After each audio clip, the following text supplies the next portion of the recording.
My rule of thumb is if you've got a dryer that's 10 plus years old and your repair bill is going to be close to half of a new dryer, we would certainly want to give you a quote for a new dryer along with the quote to fix it. As I mentioned previously, as dryers, we're getting in the 10 or 15, 20-year range.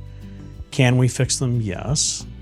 Some of the parts getting harder to find or maybe have become obsolete, possibly. And so then you might want to think about, let's get an opportunity here to get a new unit in here and get it operating properly. That is really an individual, business owner's decision. Our job is to say, hey, we're not just going to fix it without at least giving you options. Say, hey, these are the things that are wrong with it. These are things that could go wrong. Here's the cost of a new machine.